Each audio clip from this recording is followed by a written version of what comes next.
What's up, Froby? Yes, you're probably the only one here. So it's just you and me, Frobes. And talk to me about your communist manifestos and whatnot. Today, I'm going to keep it very, very loose because I don't know if Frobius is even here. I'm going to keep this very loose and I'm going to take it down as soon as the live stream is over so I can edit it up a little bit. But I had told people I would have a live stream at 11 a.m. It's 11:08 right now. So here we go. And look, frankly, yesterday was a very good day for Joe Mixon.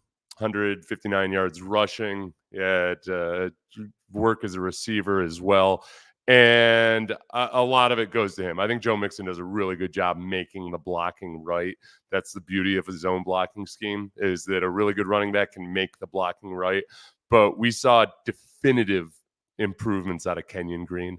I think Kenyon is he's a different football player than I thought he was capable of being when he was a rookie. And when he was a rookie, I thought he had some good games before the injuries started to catch up to him. But I thought he was going to be kind of more of a bruiser, and he's not that. He's an athletic guard. He's he's technically savvy. He takes the right steps. I've sent out clips to both to a couple of the former offensive linemen that I either used to play with or played for the Texans, Wade Smith and Drew Hodgson. They're equally as impressed, and Wade Smith's very excited about this run game and the way it looks, because Wade played in a very similar system, right? And he sees a lot of the elements that are necessary for it to actually work. I don't think Joe Mixon should be getting 30 carries a game, hopefully, for the rest of the season. That would be it would be downright career suicide, which isn't good for the Texans after signing him to a 3-year deal. So as Backstreet says, absolute road graders, rewatch the run. Scruggs and Titus and Green and others were at the right places at the right times. Yep. Yeah, hit the like button. Hit it. Hit it. And for those of you who weren't here, Frobius was first. I don't know if Frobius is even here anymore, because I talked to him about communism for a little bit, which usually would be like nectar. Frobes isn't a communist. Socialist 100%, but not a communist. So let's do this. I want to just revel in this a little bit. I went through and I watched 30 snaps and just picked out 9 or 10 Kenyon Green assisted runs. Some of these weren't actually even good runs, but I think this first one doesn't also feature Zaire Franklin, but Zaire Franklin, I know, I'm just having fun with the Frobius. Zaire Franklin, number 44, you'll see him in a few of these clips, did not have a good day. And it wasn't just Kenyon Green, but against the run, these guys just covered him up and kept him out of business. Zaire Franklin was largely a spectator on a lot of these run plays. So whatever offseason jabbering there was between him and CJ and everybody else, I think the Texans offensive line might have taken this personally. So here's Zaire. Here is Kenyon Green. And just, okay, right there, you just want to, you got Laramie's going to overtake the defensive tackle. Kenyon's going to get off on a safety and just truck him. It looks like no big deal because Kenyon makes it look like no big deal. He can move in space with enough confidence and alacrity that he can take on a safety and just, bah! All right. Let's back this up a little bit just so we don't get lost or distracted. So Kenyon Green, the left guard, obviously, doesn't need to really give much help to Juice Scruggs. Juice Scruggs has got his guy, and there you go. He just moves so much smoother. Oh, boy. So Grover Stewart gets a good jump off the ball. See, Grover Stewart's already out of his stance, hitting that A-gap hard and aggressively. And like that's the stuff where I've told you guys, you don't have to dominate in the zone blocking scheme. You just got to be sure that you're taking the right angles, that you're presenting a clear picture for the running back. And this is backside, but he also had a couple of nice, look, a little scrappiness there between. All right, we got to watch this. Juice Scruggs got a little bit scrappy with somebody. So let's watch Juice Scruggs. Juice had some good snaps too. I don't think he was overall as impressive as Kenyon Green, but he had some really good plays as well. Kenyon gets out on the backer just keeps driving them, or excuse me, Juice Scruggs does, and then they have their words afterwards. All right, Kenyon Green, left guard, got a three technique stance. Either he was slanting in the inside, or I think he took a false step, and Kenyon Green took advantage of it, and just again, not physically dominated, but kept his feet moving, gave a clear picture. Kenyon Green pulling, just take a little bit of that. Kenyon Green, okay, working up to number 44, Zaire Franklin, and boom, boom, boom, boom, boom, boom.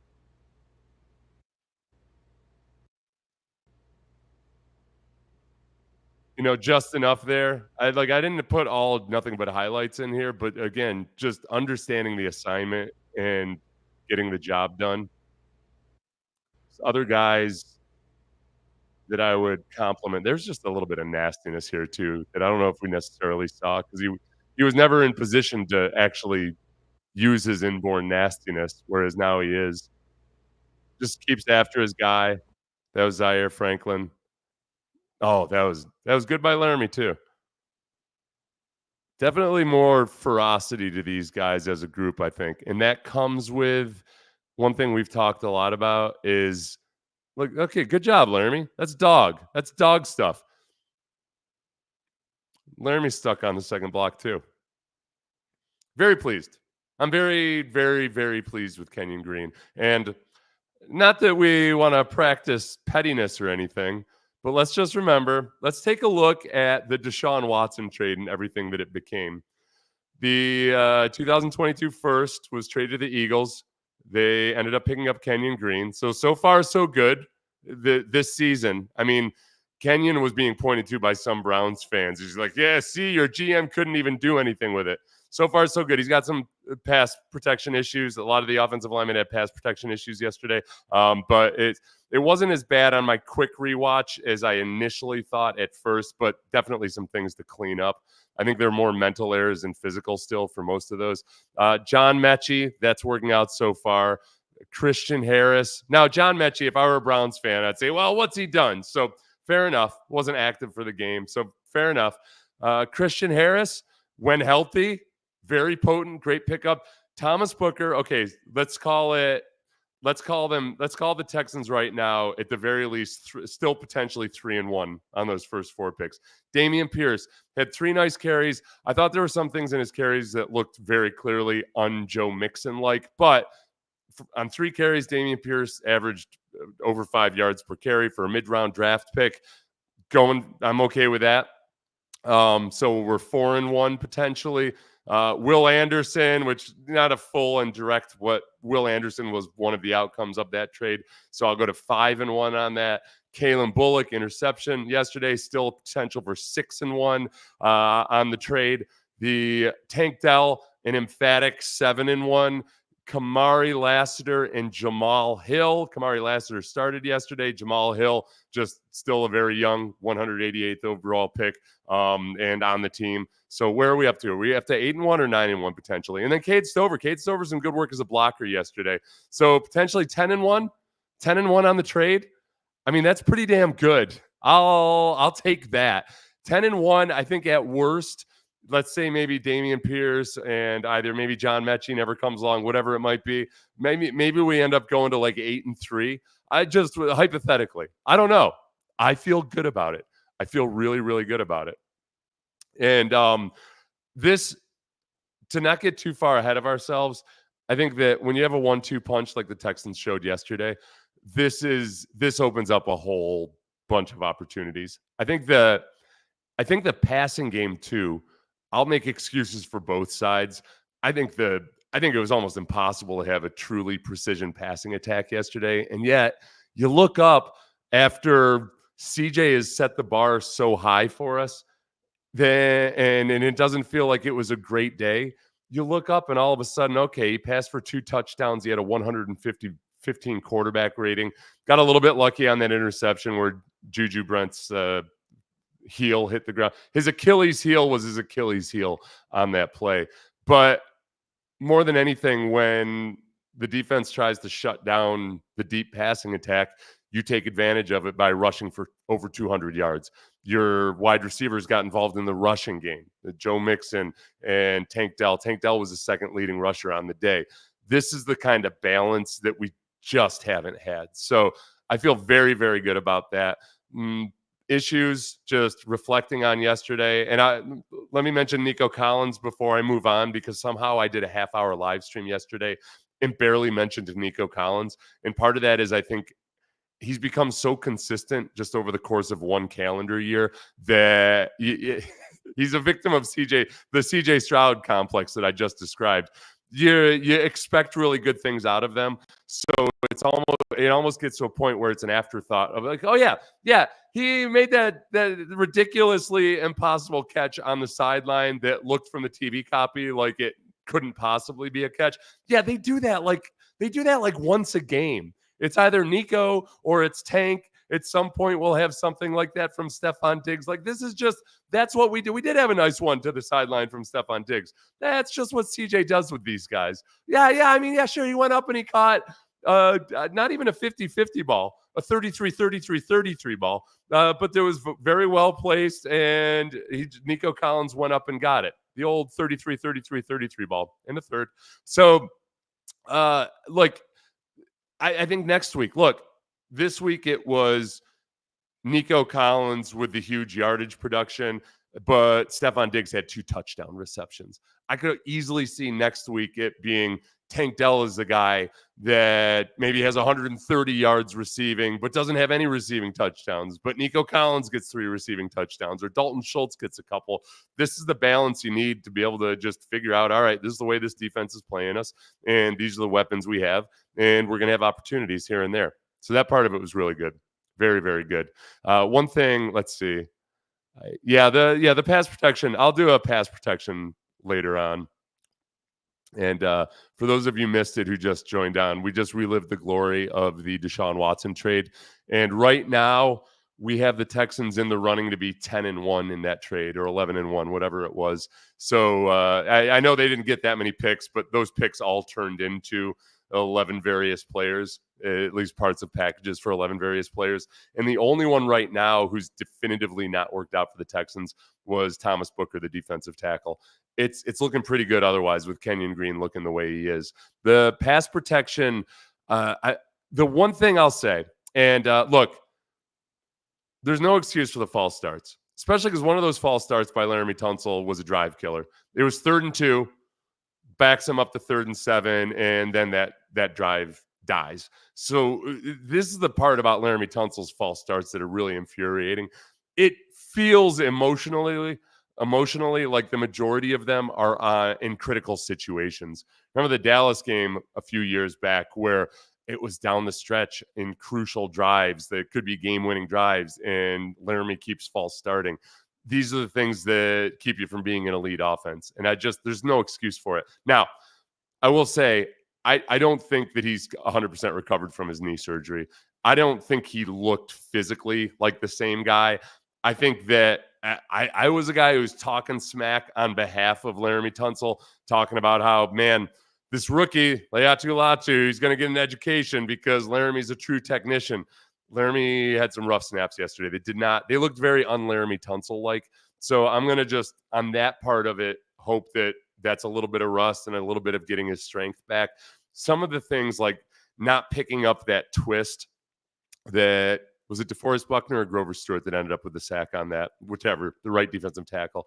You got to pick up that twist. I haven't gone back and rewatched the passes yet. I want to give Shaq Mason the benefit of the doubt and say that maybe he thought, it's hard. It was probably Shaq Mason, but you never know with pass protection. There's always little funky wrinkles and everything. So I get annoyed with my O-line counsel when I send them film, and I'm like, tell me who to yell at on this play. And they're like, well, actually, you got to calculate the hypotenuse and take into account they're too smart for their own good, damn it.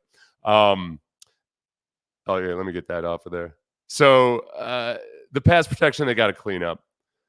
Biggest thing to fix this, Ward. Jimmy Ward, turn around and run faster, you bum. Jimmy Ward owned up to it afterwards, talked about a couple of deep plays where he needs to be better.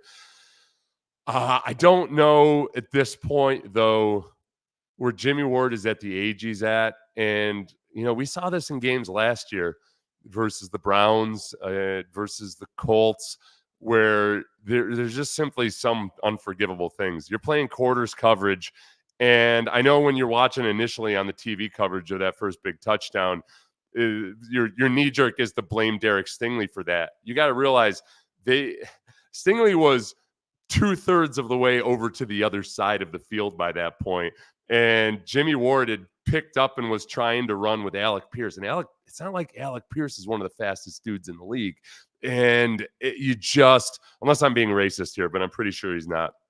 And he's it's too commonplace. I'm going to be curious. I haven't looked at snap counts yet, and I haven't watched the defensive side of the ball yet. So I'm going to be curious to see exactly what Kalen Bullock's usage was throughout the game and what it looks like next week. If he showed that they can trust him and whether he can be back there more. I think when people have asked, hey, why are the Texans not addressing the safety position? They drafted a safety in the second round. Drafting a safety in the second round is like drafting a cornerback in the first round. So that's what they did to address the safety position. And that's dicey, as we know. Second round pick has about a 50% chance of becoming an everyday starter. But I think they looked at their roster composition and said, we've already got one older safety in Jimmy Ward. Could we bring in Justin Simmons and add another old safety to it, or do we go with youth and take a guy who's very physically gifted, as we saw yesterday, has very good ball skills, and go with him? And I think it's up to Kalen Bullock. I think Kalen Bullock, the more positive plays he can make, and as long as he can be trusted in coverage, I think we're going to start to see more of him. Shout out to Eric Murray, who was at least one of the big differences in that game because he saved a 2-point conversion. So that without that 2 points, butterfly effect, who knows what ends up, but that's the margin in the game is those 2 points. So big hits in this. Yeah, this is the hard part about it. Texman84. Special teams laid out some big hits. Special teams allowed a blocked punt. And that's a difference in the game too. That, the defense comes out and just gets hit immediately on the quick turnaround. Why did the run blocking look night and day compared to the preseason? Do you think it'll continue, or was this game an outlier? Couple things. One thing, and this was something that Bobby Slowick and others said that was valid, but they almost said it like a little bit embarrassed to say it because it sounds like an excuse. I think in a couple of those games, it was the first time they'd really gone against a 3-4 front, which it is a big deal for offensive linemen because all the rules changes, the math changes. You've been practicing against the 4-3 wide 9 defense all of training camp. So I think there was a little bit of that to it. You didn't have starters out there a bunch of the time. You go to the Steelers game and you've got Patterson playing right guard for the first time in his life. You've got Broker, who I think is more of a natural guard, out playing right tackle. And Laramie Tunsil wasn't in there. And again, Laramie, even though he's a much better pass blocker than he is run blocker, for continuity and especially the timing and cohesion in his zone blocking system, you need that there. And we saw a couple times yesterday where Laramie and Kenyon weren't on the same page. That one big Grover Stewart tackle wasn't because Grover Stewart was physically dominating anybody. It's just that both offensive linemen decided to work to somebody else on that. So that's the stuff that's got to get cleaned up. And then I think part of it too is, look, you're going to see some light boxes. You're going to see more light boxes. And the Texans did last year, but the rushing attack just couldn't take advantage of it. But there's space and room to run. I'll tell you honestly, and I think I already said it in this live stream, but Zaire Franklin was a non-factor in the run game.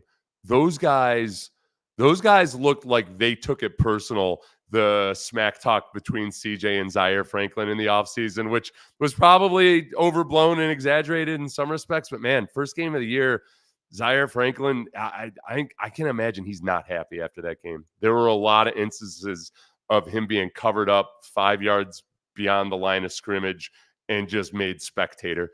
There was this one play later in the game where he got knocked down by an offensive lineman, and one of his own guys ran into him, and he was actually down on the ground for a second. One of his guys came over to see if he was okay and come up.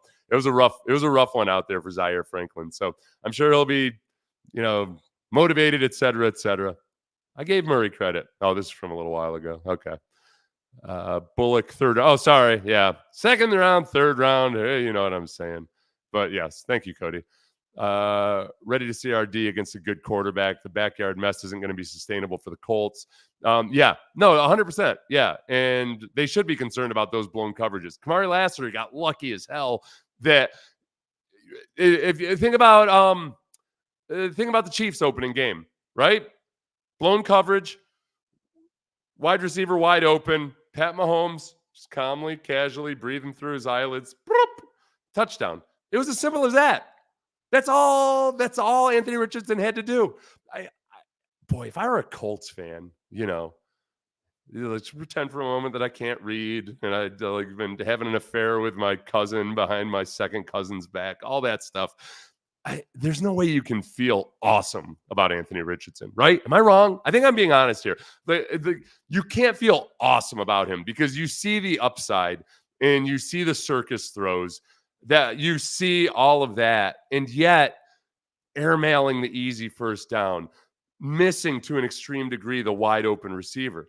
But on any given Sunday, when you're a defensive coordinator, it's hell preparing for somebody like Anthony Richardson because of the threat of his legs, because he can make those extreme deep shots. It's just a complete and total wild card. So for him to develop ultimately, I mean, right now I look at him, I see some of those amazing throws and it just feels like a Chris Carter home run from 2014. Like, wow, yeah, boy, he's got some pop. Man, Chris Carter can hit it. What's his batting average? It's like 170, but whatever. So did you see that majestic home run? That's sorry, Chris Carter, the baseball player. You probably, if you're watching right now, I apologize. It was late in your career. You know what? You know how it goes. Yeah, Alec Pierce is pretty fast, huh? 4.41. Yeah, by wide receiver standards. He's not one of the fastest guys in the league. He's not like he's not crazy. Bullock showed out for the day 2 secondary guys, given everything you can reasonably expect. Yeah, it's the consistency that, again, without going back and watching the game completely yet, I can't pin anything on him or give him credit for something he might not have done. The ball skills are evident. His ranginess is evident. He brings a lot of upside. It's just a matter of, usually this is a head coach and a coordinator are always thinking about rookies, especially. All right, is this guy going to get me fired?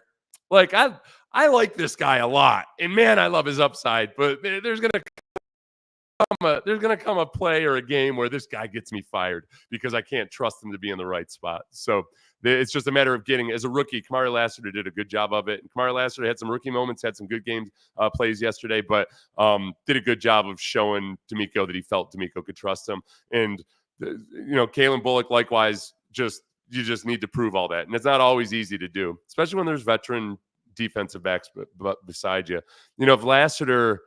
If Lassiter had more competition at cornerback in camp, I'm not convinced that they would have just slotted him in there right away.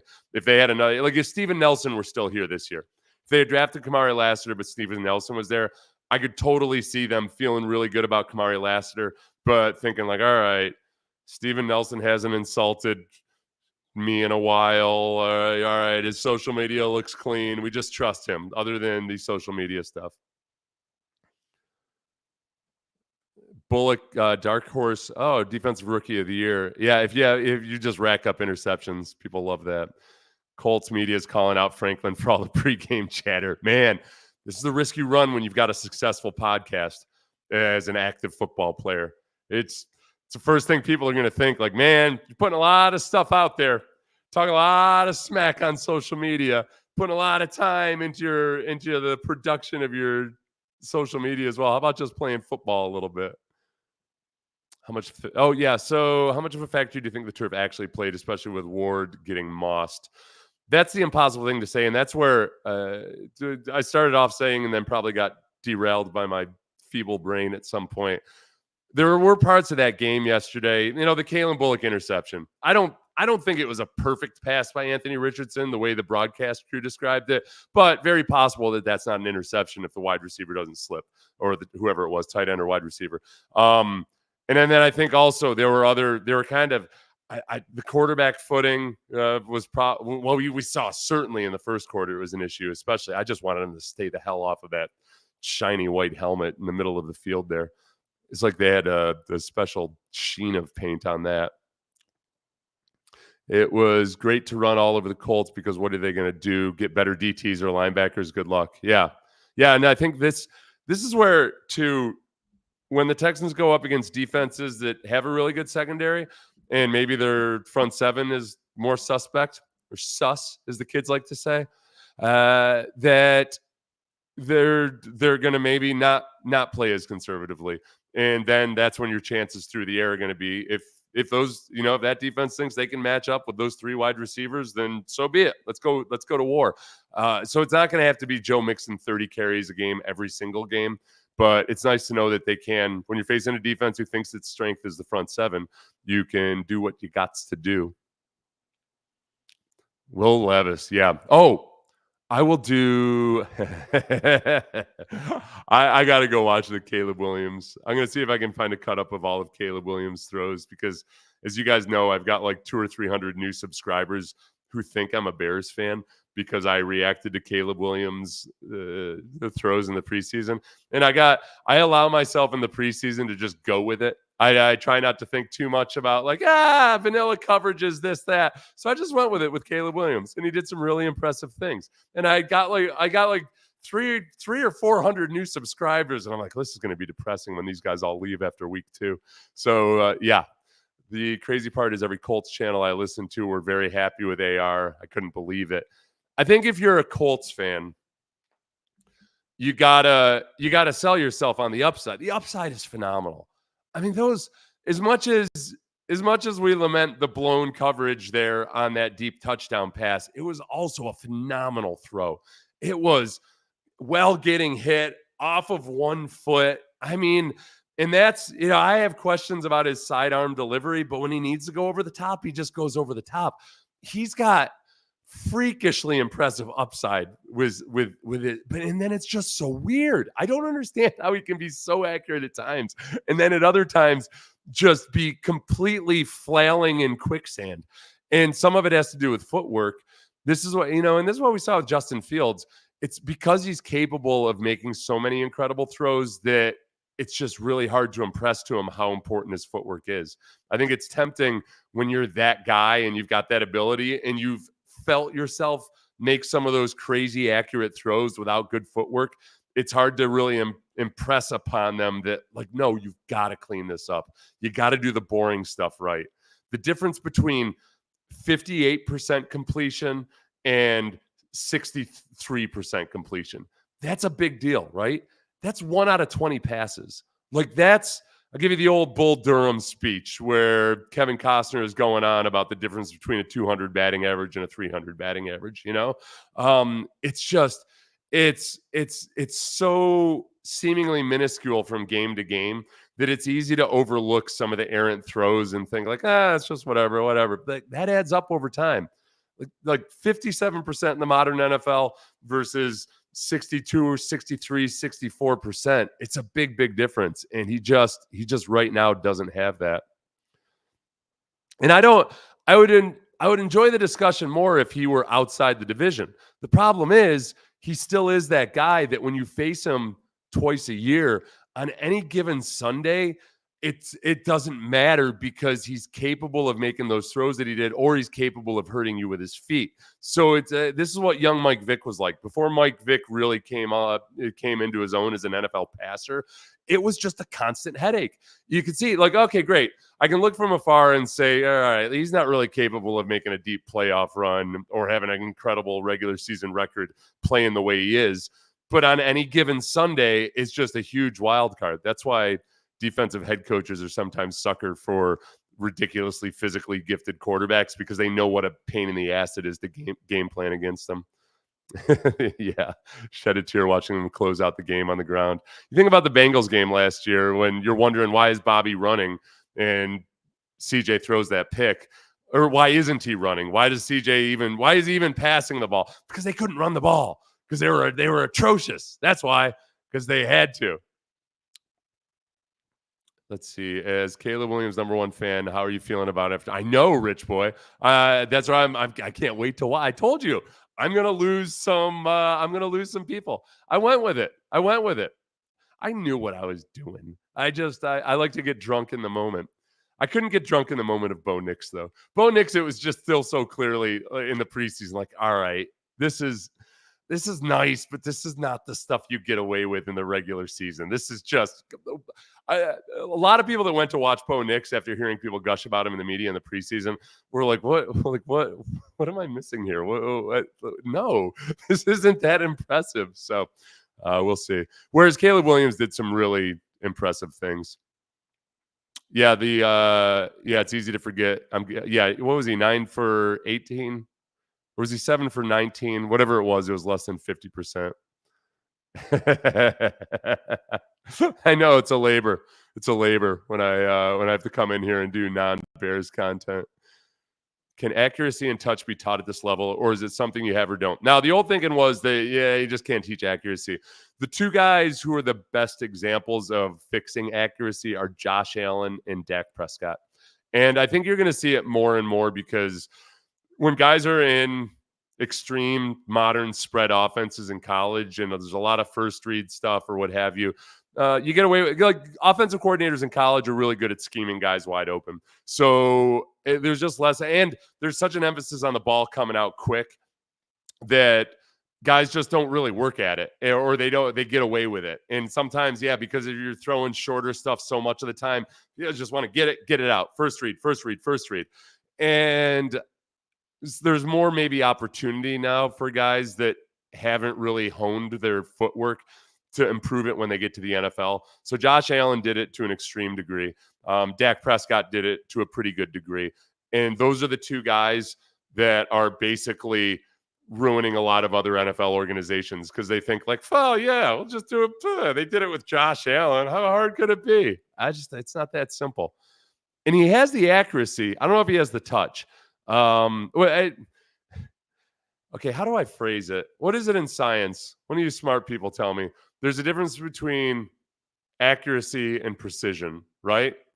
Accuracy is how consistently something is getting close to the right measurement. Precision is like, okay, you're able to get very good measurements, but it's not necessarily always accurate. Whatever it is, one of you nerds tell me in the comments. But I think that's where I would say right now, he has the ability to be incredibly precise, but he just doesn't do it consistently.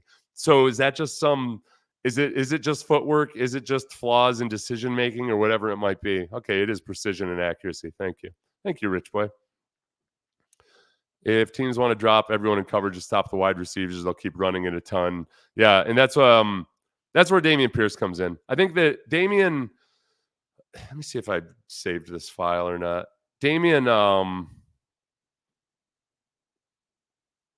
let me do a little ad hoc real quick on here and see if I can get Dameon's 3 snaps up. I'll save it and then I'll pull it up. It's called My Movie 13 in case my working memory fails me in the next 17 seconds. Oh, here we go. I might not. Look, this has been somewhat of a slap shot mess of a live stream, which I don't mind doing when you guys are on here because you guys know the deal. But sometimes I'll make these things go dead afterwards and I'll edit it and clean it up a little bit, make it seem like I'm speaking King Charles English. I don't want my kids suck and my wife hated me. And now she's dead. The wife I really loved is dead. I didn't deserve her. All right, Dameon Pierce, here we go.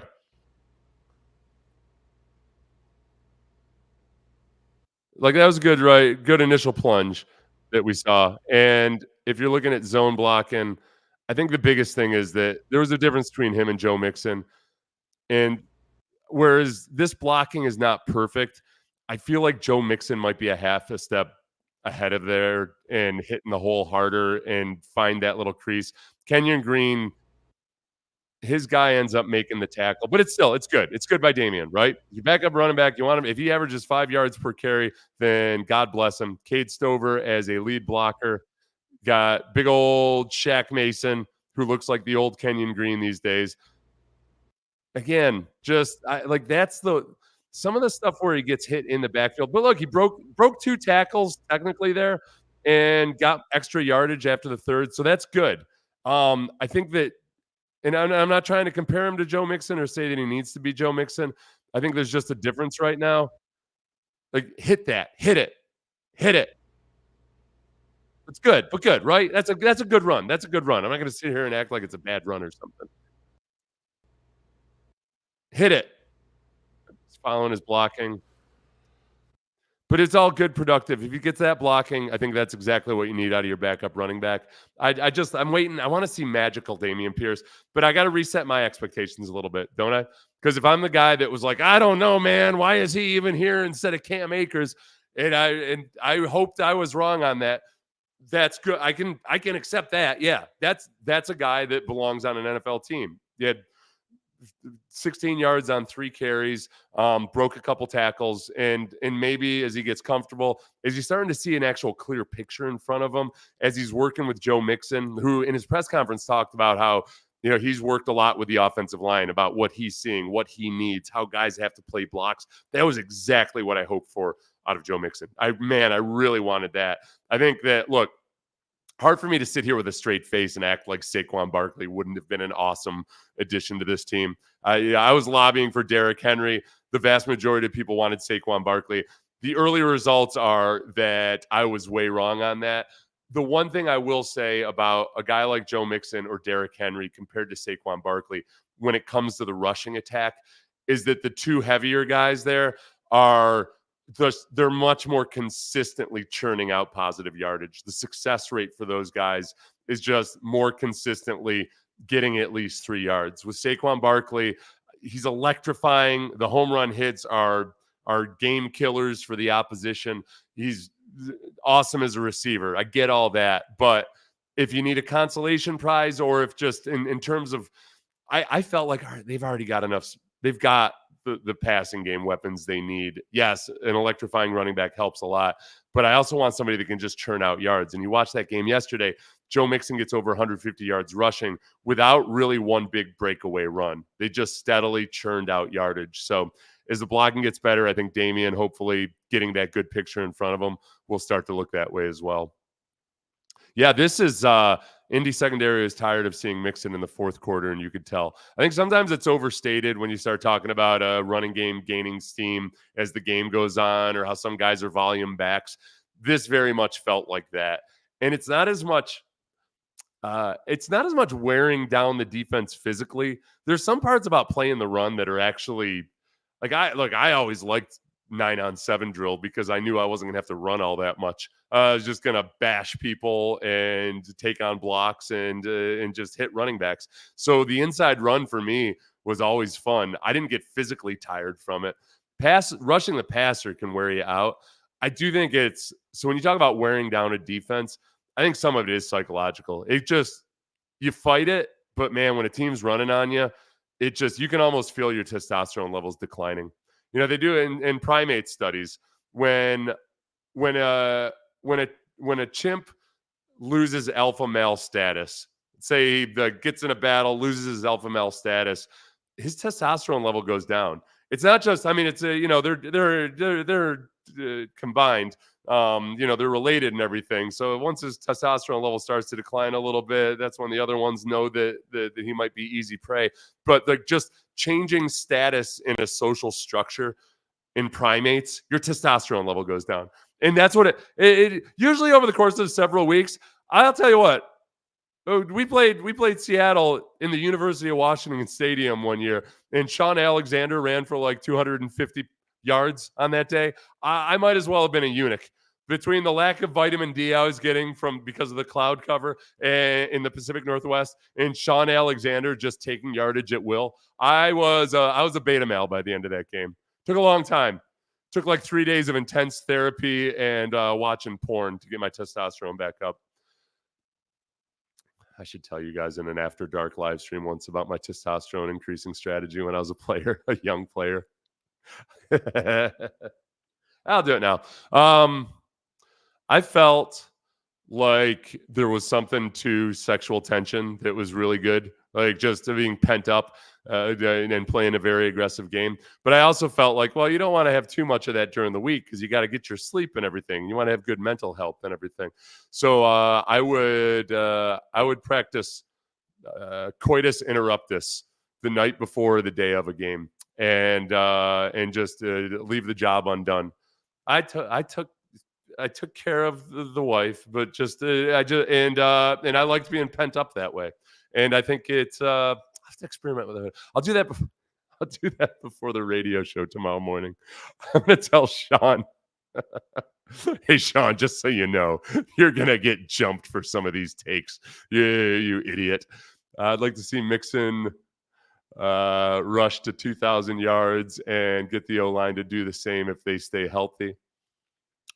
Boy, okay, I don't want to go all nerdy on this, especially when we're talking about the run game, the least nerdy of all the things in football. But especially because a lot of nerds, not the smart ones who actually work for NFL teams, the ones who really think that you can get away with never running the football. Those guys, the guys that act like coaches who want to run the football are abject idiots or something because of yards per. Like it just like the ones, and they're fraudulent stat nerds. They're the one who give the actual stat nerds a bad name because they don't understand the actual game of football. They're looking at it on a spreadsheet, and they act like all these things that are very, very relevant on a nuts and bolts level. Like when you got boots on the ground, they act like, well, you should just pass every single play.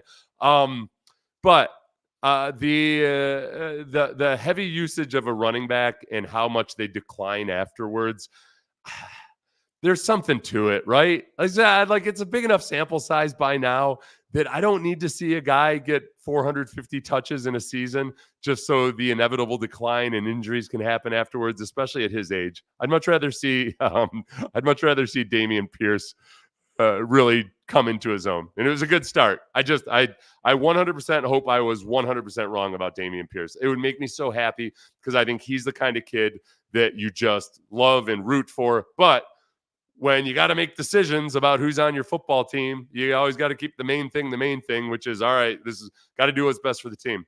Remember Colin Powell? I've seen this story from a bunch of different military people.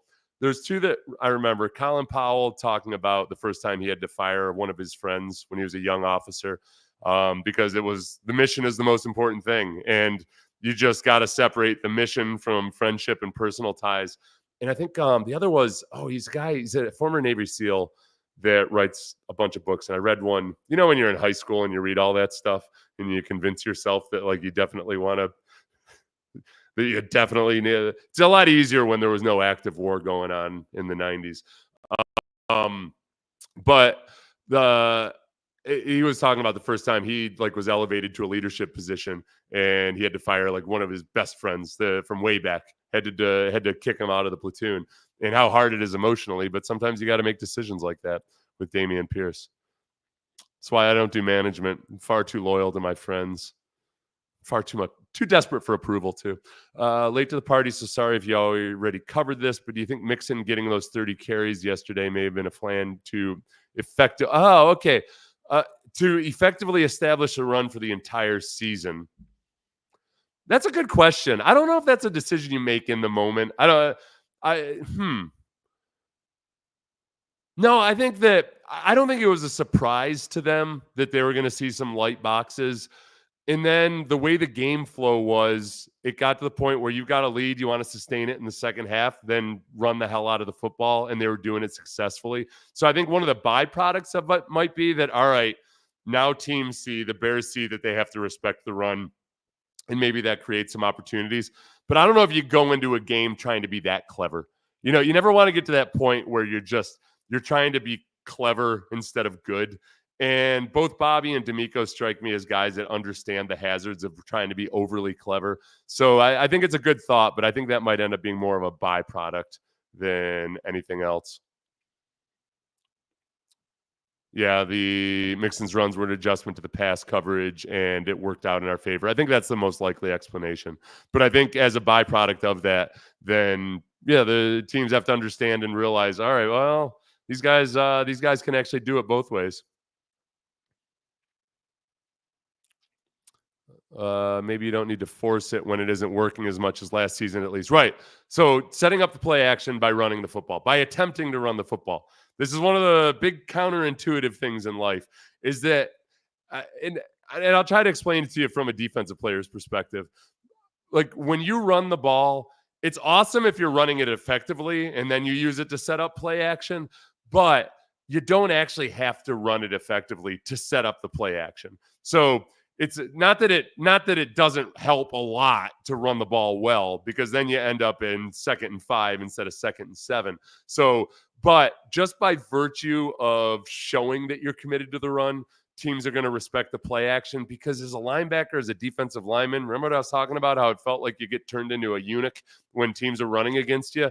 It's hardwired into us. Defensive backs are always going to be nervous about getting beat deep, and front 7 players are always going to be nervous about getting gashed versus the run. So, we saw that with the Texans defense last year. Those linebackers, man, like Denzel Perryman, he just wanted to kill running backs, and it was a liability in the pass game. So the discipline that it takes from your front 7 to just not bite on run, it just psychologically primes them to stop the run. And if you're the defense and you're stopping the run and you look up on the scoreboard and you're like, oh, we're in the 3rd quarter and they only got 27 yards. Screw these guys. You want to crush them even more. So the offense, psychologically, they just know that you're going to bite on play fake as long as you're establishing the run. This year, what you hope is, you keep giving them those psychological little tidbits that they're going to stop the run, but also in the meantime, you're making it a better down and distance. It's 3rd and 5 instead of 3rd and 7, because you're actually running the ball effectively. And it'll be much, much less frustrating. Much less frustrating. Should create my own merchandise. I'd buy it. Hold on. Where's my helmet? Where's my pewter helmet, damn it? Oh, this one. We've had this discussion before. But the Ed Block Courage Award, this is by far my favorite trophy that I've ever received ever. I actually went almost as far as going to see if I could outsource this to somebody to produce these, but I couldn't do that to the Ed Block organization because it's an awesome organization. They do, whenever you see that somebody won the Ed Block Courage Award, it's when they came back from something like a bad injury, or like in the case of John Mechie, cancer. Those types of things. David Quesenberry won it at least once. But it's a really cool helmet. Like, it's an actual helmet, and they take it and they coat it in pewter, and it's got the little screws on it and everything. It's so cool. But I couldn't do that but I feel like I could sell these things for $500.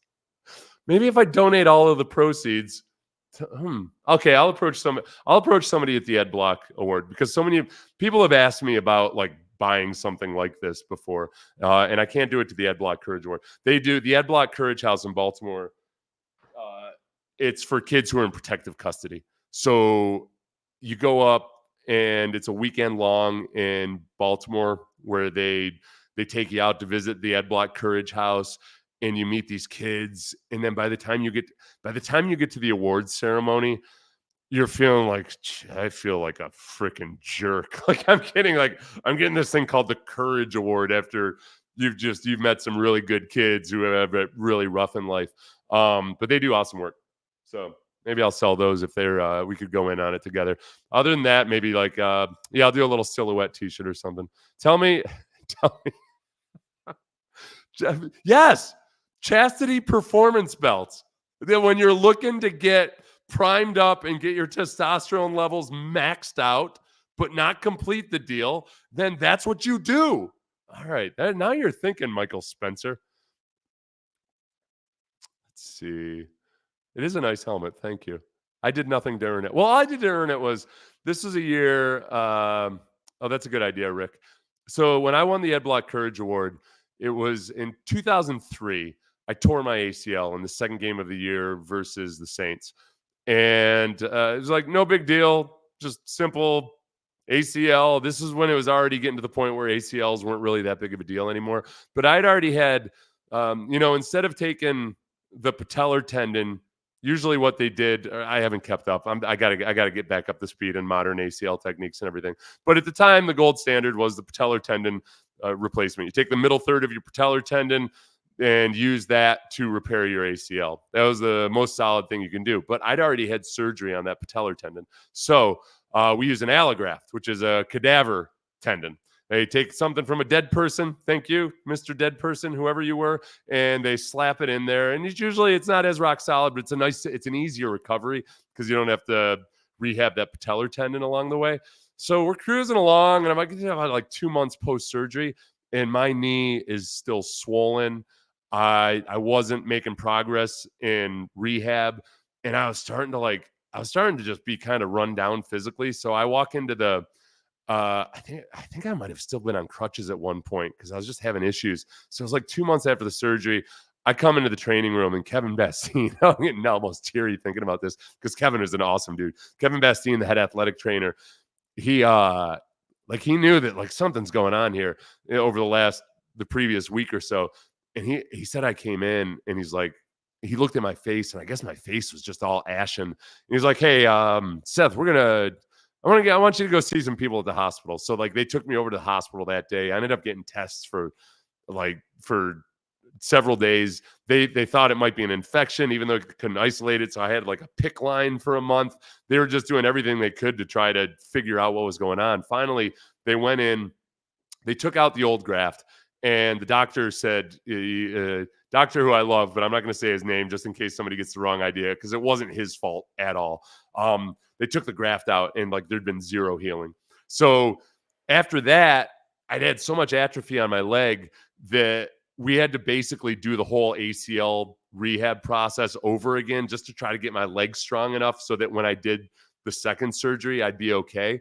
So for that surgery, we decided, well, we're not going to mess with the allograft anymore. They thought maybe I had an immune response to it or something. So we took the patellar tendon from my right knee, the middle third of the patellar tendon from my right knee, and then put that in my left knee. And then I rehabbed my ACL again after that second surgery. And then also, have to rehab the right knee for the patellar tendon tear. So this is all going on from it was September through like May of that year. And at that point, people were like, there's no way in hell this guy's playing next year. And I felt like I was getting existential crisis. I didn't know what the hell was going on. I didn't know if I was going to be what I was going to look like afterwards. So I ended up, it was brutal. And I ended up coming back the next year and playing in every game. I don't think I started the first game of the season. I ended up starting by like the second or third season. And that was in the 6th year of my career. That was like the diciest thing I'd ever been through injury wise. So, and yet it was, honestly, like one of the things when I was a player, like I was one of the guys that I was cool with going to children's hospitals a lot and everything. I tried to do a lot of that stuff. Like a lot of guys just, it's hard. It's hard sometimes. Whatever. I'm just like, just enough.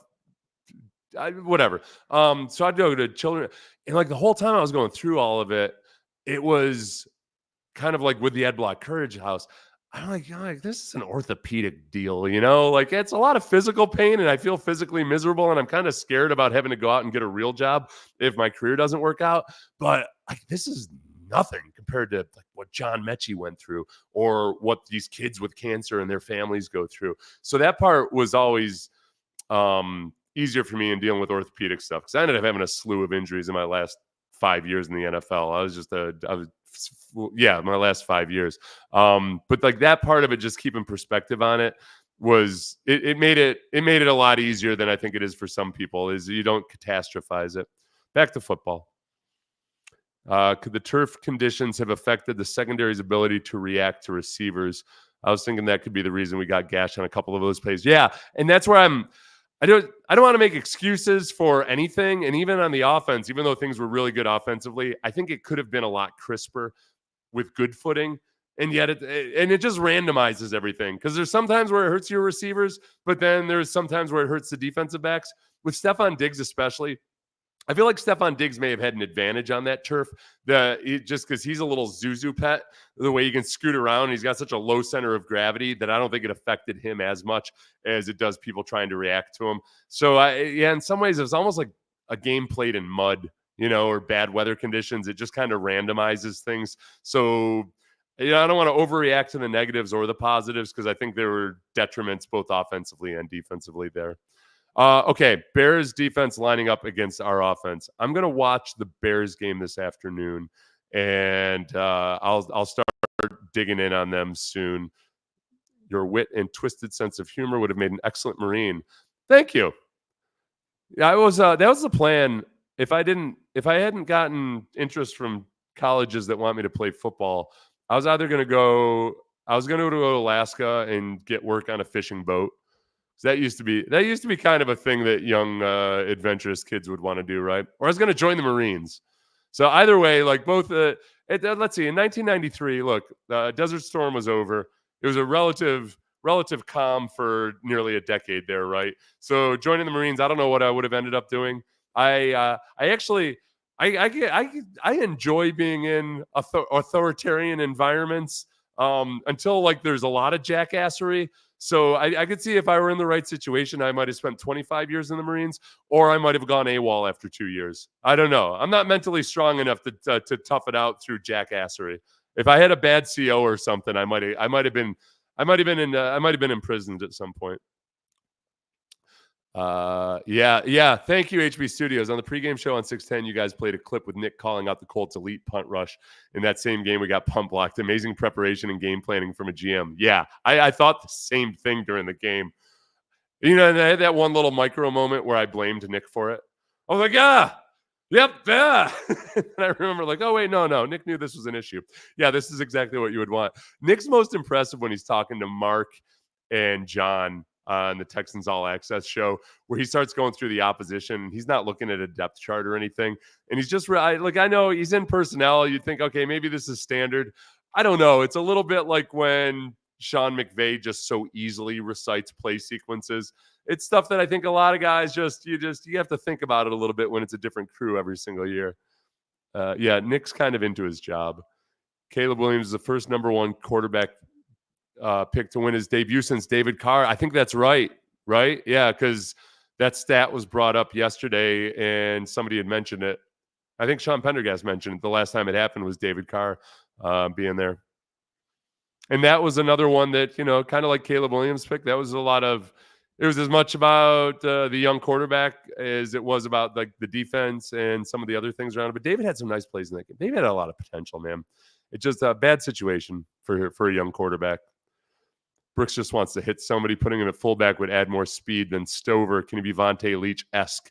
I know Vontae was a unicorn. I think so. I think there's definitely potential there. I think in week one, for a guy that is not a natural born fullback, that they probably felt better about having guys out there. Well, Cade Stover's not a natural born tight end, and they had him back there blocking. So, but he's had all offseason to work at it, where I don't know if British Brooks, like how long they've been experimenting with him as a fullback. So they probably want to just see that he really knows what he's doing before that.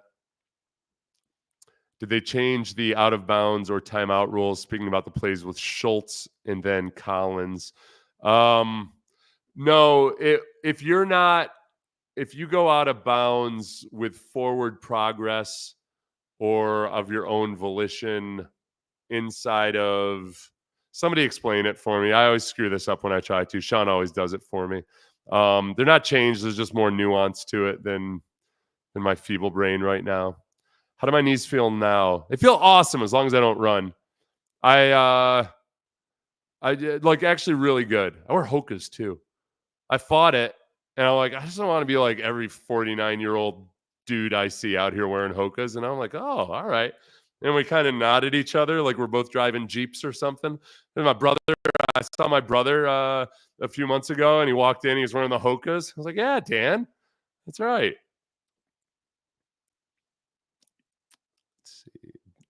British Brooks. Yes. British Brooks is a great name. There's alliteration. There's a foreign flavor. You almost feel like you should be wearing one of those English special forces berets, What do they wear? Red berets? Whatever they are. All due respect. Sorry, I apologize. I'm not trying to I don't know the name of the British special forces. But the original commandos, right? Like that's when the first whole special forces stuff really started, was with the British commandos. If you go out of bounds on your own, the clock stops. That's right. Yeah. If you're pushed out of bounds, it keeps going. Thank you. Gotcha. Thanks, Rich Boy. Let's see. That reverse the tank was a gutsy call. Bangers and mash. Yeah. The end arounds by the wide receivers were good. All right, I plan on going 20 minutes today, and we're at 1 hour. I've told you I've indulged myself with stories about myself, which I generally hate to do, but you guys were here late, so most of you are diehards at that point. So awesome. Like, subscribe. I'm not going to edit. I said at the beginning of this that I was going to edit the Kenyon Green stuff up. I don't have the energy, man. Yesterday was a long day. I got to go watch the pass protection and figure it out. Figure out what the Texans need to fix. Boom. Like, subscribe.